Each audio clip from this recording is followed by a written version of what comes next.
Especially we as Reform. We as adherent of the Word of God. Na sometimes we always says, ligtas ako. Once saved, always saved. And that's true. That's true. Hindi po yan mababali, mga kapatid. Once the Lord write your name in the book of life, wala pong eraser ang Diyos. Tandaan ninyo. What's the purpose of eraser? Because the eraser is there because yung gumawa ng lapis, alam niya, or ng ballpen, that there are tendency na yung isusulat mo o iguguhit mo will make mistakes. Right? Right? That's why may eraser. But I tell you, walang eraser ang Diyos. Because never magkakamali ang Diyos. Amen. At hindi siya nagkamali. God never mistakes na sinulat niya yung pangalan mo sa langit. And you must be thankful for God. You must be thankful for that. Despite that God is a holy God. And of course, nandito pala ulit si Tita Mina. Palakpakan natin na dyan. Welcome po.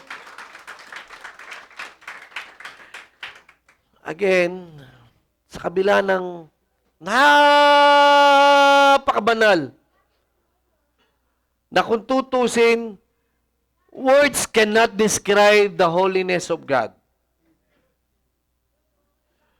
But, narinig natin last Sunday, sa pamamagitan ng vision, sa pamamagitan ng pangitain ng Diyos kay Propeta Isaías, nakita niya nakita ko na pundi yung ilaw, madami tayong ilaw, kanina ko pa yung napansin eh. Okay, dami nating ilaw, Kuya Ray. Sa dami-dami ng nakita ko pa eh. Hindi, kahapon ko pa yung nakita eh. Pero nakaligtaan. Ayan na. Hindi na po ngayon.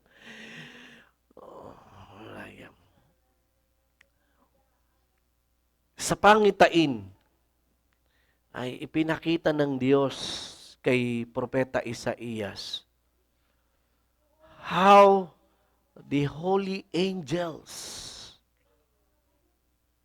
and how the holy heavens hindi nila kayang i-comprehend. Hindi nila kayang maarok. Hindi nila kayang matignan yung kabanal-banalang Diyos. Can you imagine? Holy angel ito. Holy place ito. Langit ito. But, napakalinong ng message natin nung Sunday. The angel needs to close their eyes and to cover. Di ba pwede namang nakapikit na lang? Pero nakapikit na, nakatakip pa. And even their feet. Can you imagine? How can you walk in that heaven where God is? Even the holy angels cannot step their feet on the ground of this heaven. Napakapalad mo, napakapalad ko. Kasi pag umakyat tayo sa langit, nakasayad yung paa natin sa lupa ng langit. But can you imagine in the vision of Prophet Isaiah, hindi makatungtong ang paa ng mga anghel? Sapagkat gayon na lang, napakabanal ng Diyos. Amen? The angels is such a holy creatures. Napakabanal na nilalang ng Diyos. na kung iisipin natin, sila ay naaangkop sa langit. Sila ay naaangkop sa harapan ng ating Panginoong Diyos. Pero, it's very clear, even them are not. Hindi sila makakaharap, hindi sila kaaya-aya. I don't know what the word can describe. But this morning, church brothers and sisters in Christ, ano yung magagawa ng Panginoong Yesus for us to step our feet on the holy ground? Na tayo ay mapahintulutan na makarating sa langit, seeing with our very own eye, the God is holy, holy, holy, na hindi nakapikit, na hindi nakatakip ang mata. Our eyes is open to see this God. You know, that's the power of the cross of Jesus. Ito yung laking gampanin ng ginawa ng Panginoong Yesus. And we, through this message of Mark chapter 4, especially verse 35 to 41, ay magpapakita sa atin the holiness of Jesus. The holiness of Jesus, ang kabanalan ng Panginoong Yesus, is something na dapat nating maintindihan ngayon. So that our life as a Christian, that our life as a followers of Christ, that our life as a believers bilang isang Kristiyano ay patuloy na magbago at mabago sa biyaya ng Diyos. Ang Mark chapter 4 ay puno ng mga sulat ni Marcos o na tinatawag na John Mark ng napakaraming parabola. Na mga parabolang ito ay kung pag-aaralan natin, it speak about the nature itself. Gagamit siya ng parabola ng binhi, ipapakita niya ang uri ng iba't ibang klase ng lupa, ipapakita niya ang ilaw, ang kandila, ipapakita niya ang lawa, ipapakita niya ang bundok, ipapakita niya ang burol. Mga kapatid kay Kristo.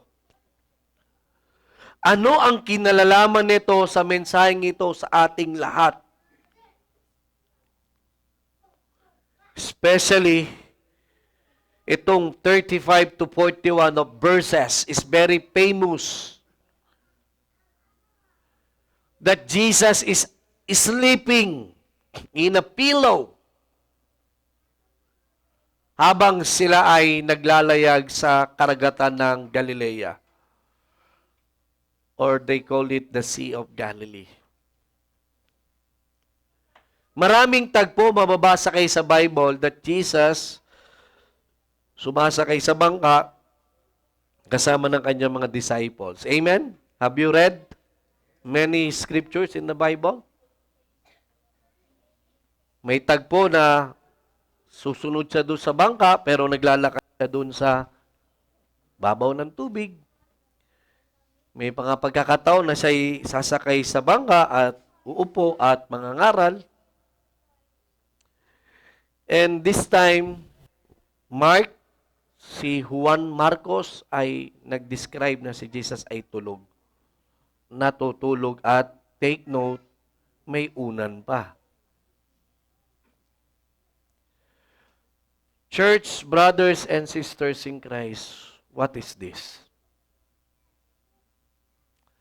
Kung titingnan natin yung tagpo, John Mark is describing the Sea of Galilee. Makinig ang may tenga. Kapag hindi nyo nakita kung ano at hindi nyo maintindihan kung ano ang lawa ng Galilea, ay hindi nyo ito makikita kung bakit magpapahayag ang kabanalan ng Panginoong Yesus. Church, for your information, tayo ay familiar sa lawa ng Laguna. Amen? We call it the Laguna Lake. Amen. Laguna Lake is surrounded by some mountains, pero hindi naman ganun kataas yung mountains doon sa bumabagtas dyan sa may Rizal. Pero pagdating dito sa side na to, walang mountains kasi South Super Highway. Diba? When you look at Taal Lake, familiar tayo sa Taal Lake dahil nasa Batangas yan eh. Yung Taal Lake, na andon yung bandang Mount Makulot, na andon yung Taal Volcano, and then medyo mataas ang part ng Cavite, which is we call it Tagaytay. Brothers and sisters in Christ, tayo mga Batanggenyo, usual, para bagang naging isang legacy na isang kwento, kapag magpepiesta ang Taal o ang Talizay, whether Taal or Talizay, correct me if I'm wrong, di ba may mga tinatawag na kinukuha ng lawa ng Taal? May mga nadidisgrasya, di ba, no? Na nalulunod, tumataob yung bangka, and so forth. Tama? Kayo yung nakakalam kasi kayo yung talagang purong mga Batanggenyo. But I heard that story. Mga kapatid kay Kristo, why I'm illustrating Taal Lake and Laguna Lake? Because a lake is not a sea. Hindi sila dagat. And a sea is not an ocean because mas malaki ang ocean, karagatan sa dagat. Pero bakit, Pastor, you call them Sea of Galilee and then lawa, sabi mo? You know, pag sinabing lawa, tabang. Alam niyo yung tabang? Sa Bisaya, iba yung tabang. Sa Bisaya, ang tabang, tulong. Okay? Pero yung tabang, yung fresh water. Hindi sa salty. Hindi sa maalat. You know, church, sa tubig ng maalat, pag lumubog ka dyan, lulutang ka dyan kung tutusin. Mas may tendency lumutang sa alat kaysa sa tabang. Tama ba yung pronunciation ko? Tabang. No? Tabang. Pag ikaw ay lumubog sa tubig ng tabang, hihigupin ka na niyang pailalim. That's why that is happening in Taal Lake. Kaya sinasabi nila, may humuhugot, may nangahatak pa ilalim. That's the story. I don't know if it's true. But if that story is true, yun po yun. Kasi, maganda pang lumubog ka sa Manila Bay, sa totoo lang, huwag ka lang magpanik dyan eh. Lulutang kang kusa dyan. Kasi maalat yan. Amen? But in lawa or in lake, kahit na huwag kang magalaw-galaw dyan, lulubog ka dyan pailalim. Are you with me? Sea of Galilee, tinawag lang itong Sea of Galilee, pero ito ay hindi dagat. Ito ay lawa. In some Bible scholar, they call it the Sea of Jesus. Because Jesus did a lot and spent a lot sa dagat or sa lawa ng Galilea.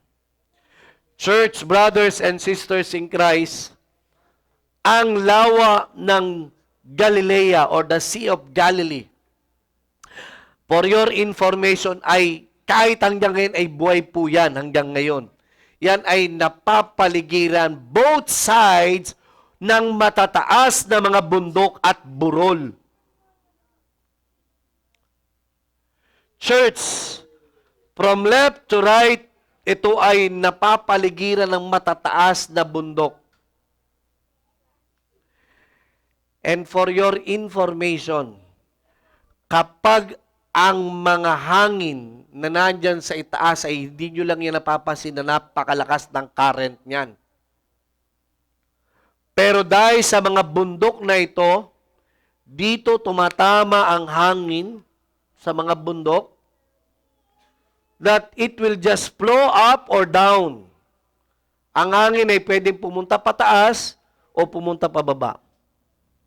Kapag ang hangin ay humigop pataas, tatawagin natin sa science na magdadala ng evaporation.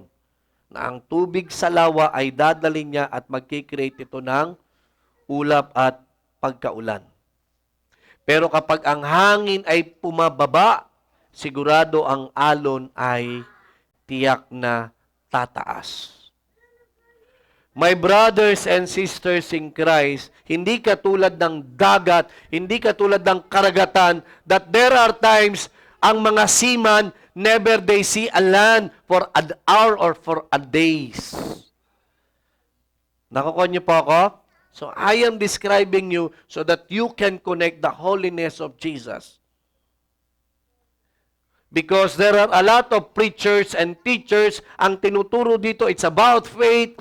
Ang tinuturo dito, it's about the sovereignty of God. No, amen. It will speak the holiness of God, Jesus Himself. My brothers and sisters in Christ, now, nakikita nyo, pinipicture ko sa inyo yung nature. That I can buy the rights, I can buy the decisions of any fisherman.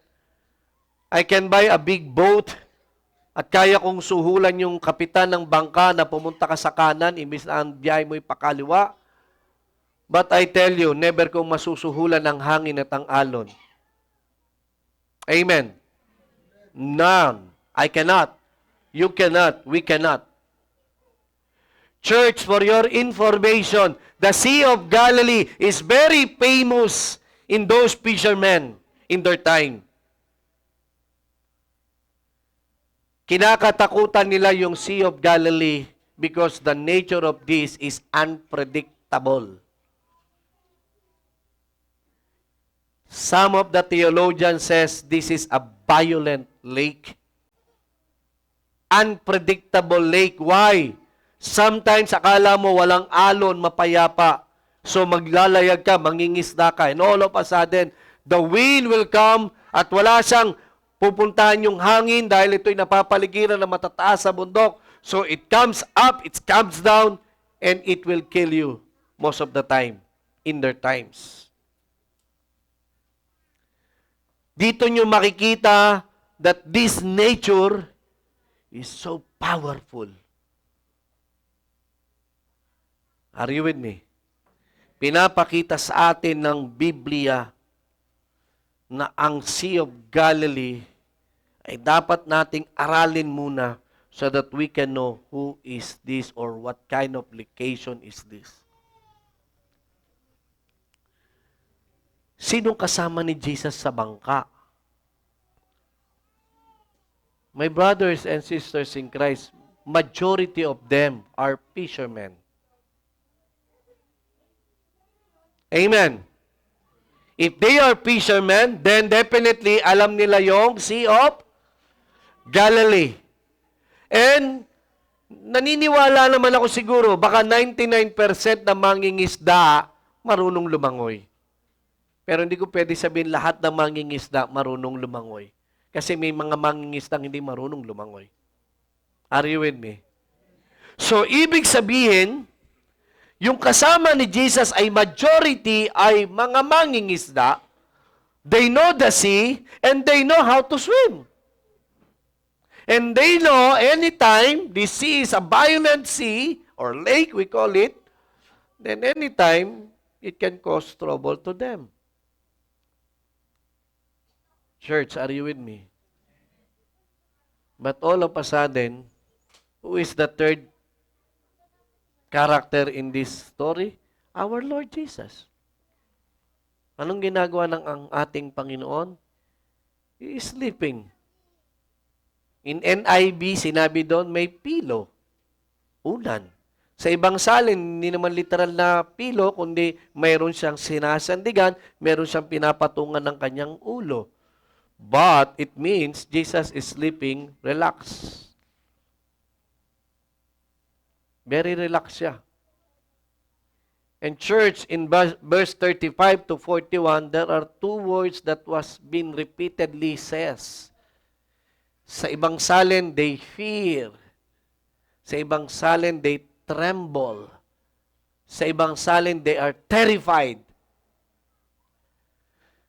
Church, brothers and sisters, this location, this disciple, this Jesus, pagsamahin natin ng isa, the nature and our Lord Jesus Christ. Ano ang ipapakita ng nature? How we can say that Jesus is a holy, holy God. Church, number 1, natatakot. Doon na tayo sa fear, ng Tagalog, tremble, trembling, terrified. Natatakot yung mga disciples sa kanilang buhay. Because alam nila, no match sila doon sa kalikasan. Hindi nila kayang kontrolin. Church, they cannot. At alam nila, this nature can kill them. Mamamatay sila pwede. Amen? But, listen, church. Ito'y famous nga, sabi ko sa inyo eh. Ginising nila si Jesus. Gising. Panginoon, lulubog tayo. Wala ka bang gagawin?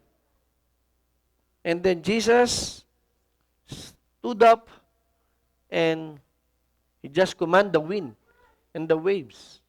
Stop! Stop! And what happened? Ano nangyari? The sea calmed down. Calm down.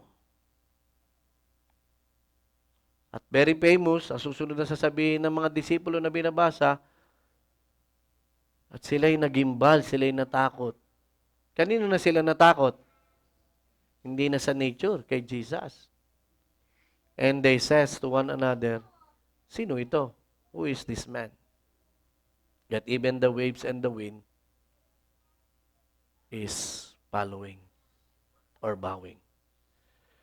Church, nature is very powerful. Amen? But listen, if Isaiah have write in his letter, in his epistles, that the angels know who their God is, that they never can see. Church, brothers and sisters in Christ, ladies and gentlemen, ang lahat ng kalikasan sa mundong ito, kilala ang Diyos. If you will try to study the Greek word of the calm down, pumayapa, tumigil, huminto ang hangin at ang alon, it will says that they bow down. They bow down. Church, brothers and sisters in Christ, this nature, alam nila kung gaano kabanal-banalan ang Panginoong Yesus. Purihin ang kalikasan sa ngalan ng Diyos. You know why? They know how to face their God.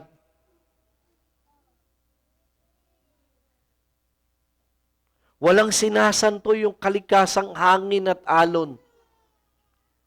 But in the word of their Lord, in the word of this holy, holy, holy God, yung kinakakatakutan sa buong kasaysayan nila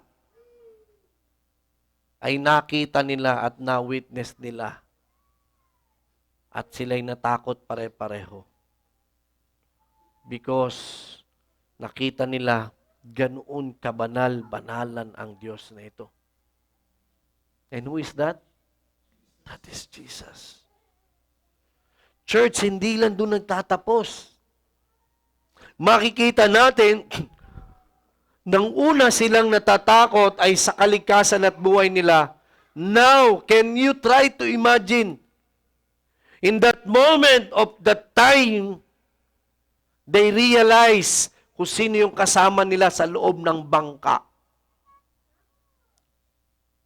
At sila'y lahat takot na takot.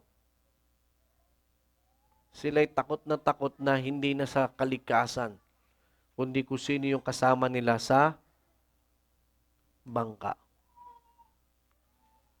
You remember in one story in Luke chapter 5, when Peter ay nangisda kasama ng kanyang kapatid na si Andrew. You remember that? The whole day nangisda sila. Wala silang nahuli, di ba? Alam niya, nabasa niyo po yan. And then they came back while Jesus is preaching, and then Jesus says, "Can I step on your boat?" Sabi ni Peter, "Okay, come." Minessage ko pa nga sa inyo, di ba? And then, Jesus teach. After he teach, ano sabi niya kay Peter? "Peter, pwede mo bang ilaglag dyan yung lambat mo sa kabila?" Ang sabi ni Pedro, "Lord, magdamag na kami ng isda doon. Walang isda dito. Nandun ang isda, pero wala." And then, alam natin yung story. Sabi ni Jesus, "Just do it." And then, it comes, na alam ninyo, maraming isda. Amen. So, what's that? Sino si Pedro? Si Pedro ay isang negosyante, right? Si Pedro ay isang mangingisdang negosyante. And he's very happy. Napakadaming isda, right? Pero bakit ang reaction ni Peter ay this? Di ba kung kayo yon, kayo yung mga negosyante at binibigyan kayo ng pera ng tao, ano sasabihin nyo doon sa tao? Pwede ba tayo magkita bukas? Di ba? Tama? Yung mga taong nagbibigay sa inyo ng blessing, paalisin nyo? No. But it was written in Luke chapter 5 verse 8. Anong sabi ni Peter? "Depart from me, Lord." Why? Because bigla sinabi ni Peter, "For I am a sinner." You know, doon nakita ni Pedro na nautusan ng Diyos yung kalikasan. And even the peace will follow this holy, holy, holy God. Nakukuha niyo po, it's not the sovereignty of God. It is the holiness of Jesus that was been portrayed. Na sinabi ni Pedro, "Lumayo ka sa akin. Lumayo ka sa akin. Sapagkat ako'y makasalanan."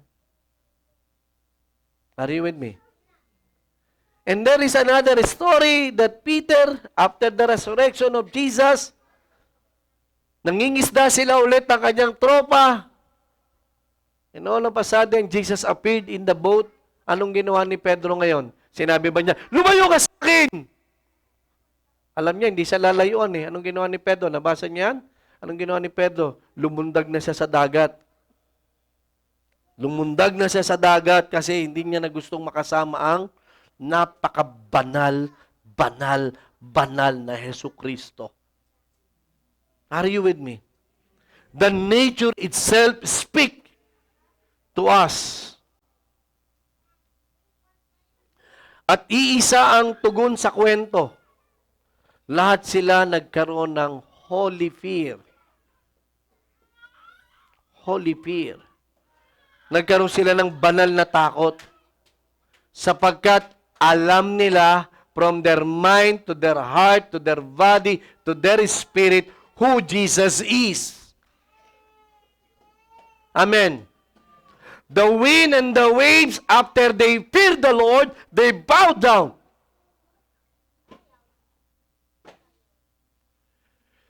Church brothers and sisters in Christ, alam ko naman na alam yung banal na banal ang Panginoong Yesus eh. Wala namang usapin dun eh. Amen?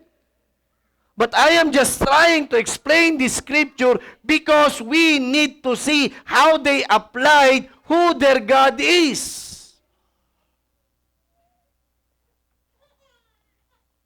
The powerful nature in one command of Jesus, they stop and they bow down.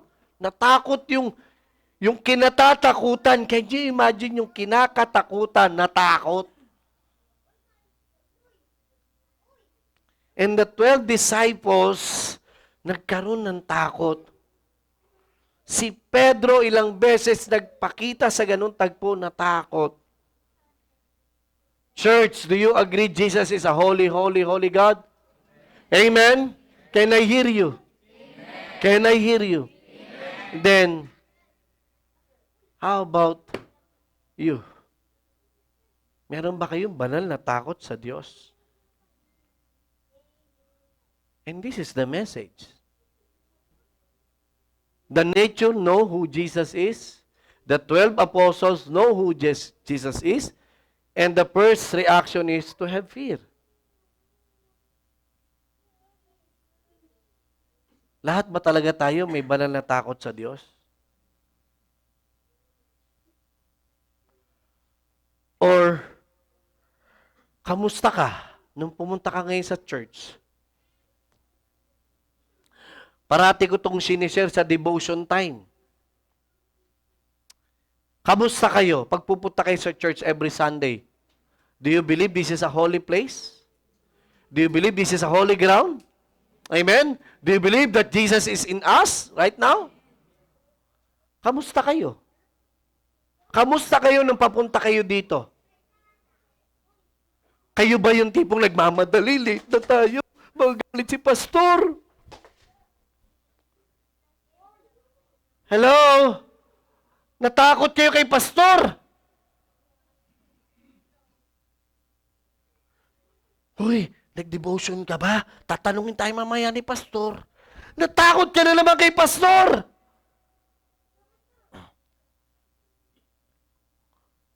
Come on, church.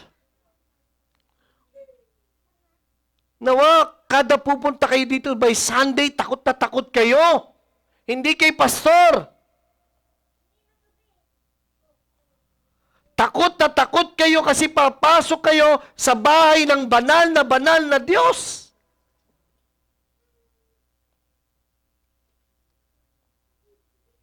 Amen.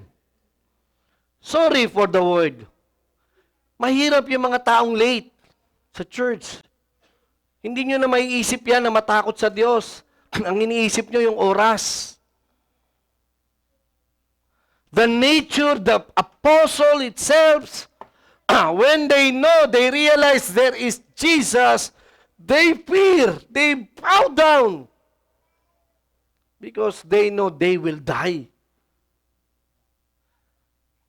Eh, alam naman kasi natin, hindi naman ako mamamatay pag pumunta ako sa church na may kasalanan. Hindi naman ako mamamatay pag pumunta ako normal lang eh. Amen. Church, I'm just only using Sunday pa lang. Baguhin ninyo yung sistema nyo. Sunday, we call it not Sunday. We call it a holiday. We call it the Lord's Day. Amen? Amen? Sabi ng iba, late na ako. Hindi na nga lang magsimba kasi pagagalitan ako ni pastor. Wala na akong pananagutan sa iyo kung ganyan ang utak mo. Amen? Amen. Church, remember, yung Diyos na inaawitan mo, yung Diyos na kinakantahan mo, yung Diyos na pinupunta mo dito, hindi lang isang Diyos na banal, kundi banal na Diyos. And He deserved a holy fear. Because a holy fear will lead you to bow down to God. And bowing down to God created us to be more, lalayo ka sa anumang uri ng kasalanan o kasamaan. Because you know that is a holy, holy God. Church, yung fear of the Lord is not inside only in the church. In every day of your schedule in life, fear of the Lord will lead us to a holy life. Fear of the Lord will lead us to get away from any sin.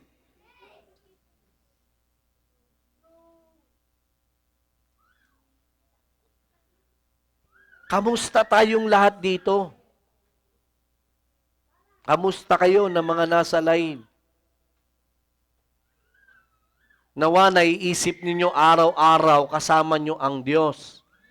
Amen? Because sabi nyo, kasama nyo ang Diyos. Amen? Ano, ginagamit nyo lang yung kasama nyo ang Diyos pag may problema kayo.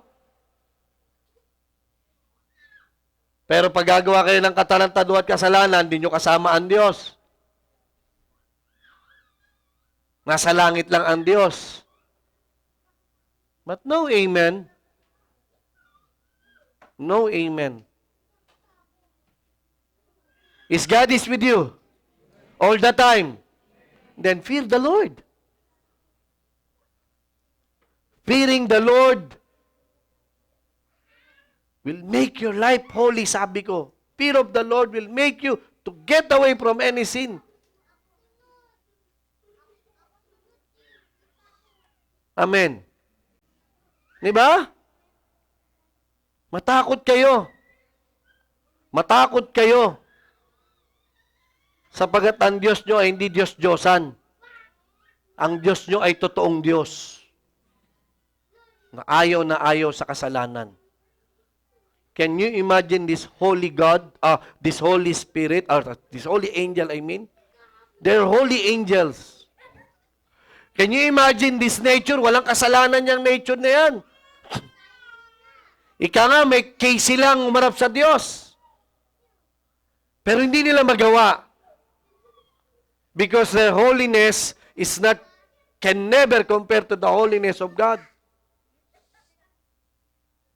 Church, parati natin sinasabi, we are not deserved to the Lord, we are not deserved to the Lord. Then prove it to the Lord. Prove it to the Lord that you know He is a holy, holy, holy God. Then fear the Lord. Matakot tayo lahat. Matakot tayo sa Diyos. Yes, God is so gracious. Yes, God hates sin. Pero sino ang dinadala ng Diyos sa impyerno? Yung sin? No, yung sinner.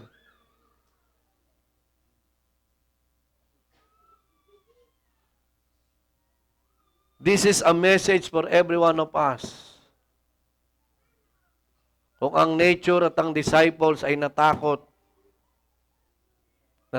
sila dahil sobrang banal ng Diyos na ito at papatayin sila. You know, if the wind will not stop, the wave will not stop, in one word of Jesus, mawala kayo tubig. It can happen. Amen? O di walang alon. Nasabihin ng Diyos sa hangin, mawala ka hangin. Wala lang hangin. Can you believe on that? Pwede. Pero takot sila. Natakot sila. Because they know in one command of that Jesus, they will be gone. They submitted, they bowed down to themselves. Brothers and sisters in Christ, ibalik mo yung takot mo sa Diyos. Dahil maraming Christian, very complacent na ngayon pagdating sa spiritual. Lalo na yung nagtuturo ng one save, always save, and we are that. Panahon para tayo lahat ay magkaroon ng banal na takot sa Diyos. Because ang Diyos nito ay talaga namang nakakatakot. And who is that? Jesus. Minsan makapag-pray ka nga sa Diyos, kala mo hindi banal na banal yung kausap mo eh. Mga kapatid kay Kristo, this message should be something for you and for me. Hindi po siya, yes, siya ay napakabait, siya ay napakaunawain. But huwag niyong kalimutan, hindi po siya basta banal lang. Siya ay napakabanal na banal na banal na Diyos. Magkaroon kayo ng takot. I pray na dumating sa punto ng buhay ninyo that even in your personal prayer, natatakot kayong lumapit sa Diyos. Pero kung hanggang ngayon ang prayer nyo is just a matter that you just para kayo nakikipag-usap sa tao sa telepono, I pray baguhin ka ng message na ito. I pray kung matagal ka na nagsisimba dito na parang normal or nagla-live streaming na parang normal, now you will understand, Pastor Marlon, why I don't want na magulo, why I don't want na hindi in order, why I don't want marumi ang church, why I don't want not everyone will not be presentable to the Lord, because in my mind, the Lord. Amen? We should be prepared inside and outside because we know this is our God. Hindi pwedeng gusto mo. Hindi mo pwedeng Kristiyanong hilaw.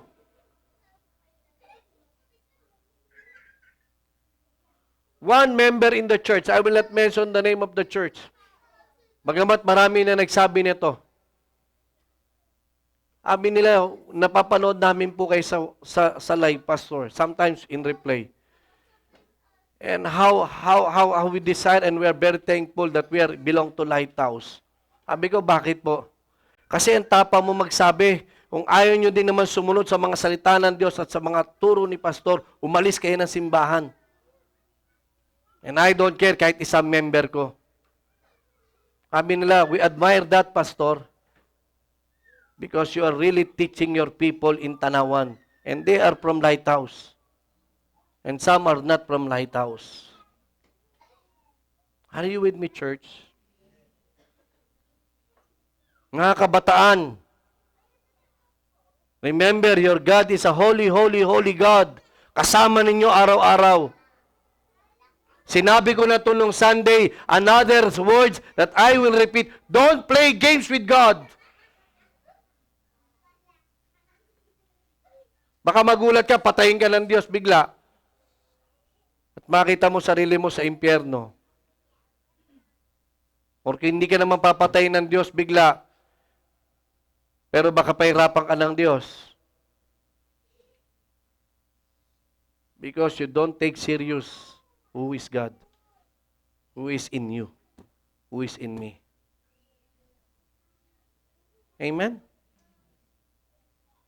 Kasi if we will do what they doing outside this world, outside this church, anong pinagkaiba natin?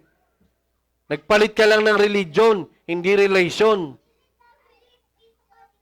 But those who have the true relationship with God knows this is a God who feared by nature, who feared by the angels, who feared by the apostles, and you should fear that God.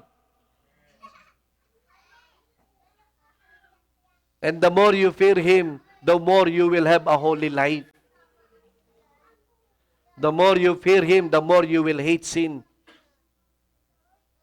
The more you fear Him, the more you will bow down to Him. Amen. Amen. And this is a message for you and for me. And this is the message for all the Lighthouse churches. Amen. I pray. Every words that you will sing, namnamin ninyo. Every time na pupunta kayo sa church, cherish this church moment. Because whether you like it or not, this place is still a special place for God. Nasa bahay niyo ang Diyos, naniniwala ko, but this is a special place for God. Every time na dadating kayo dito, every time na may gawain dito, then cherish that moment. And thank to Jesus, brothers and sisters in Christ.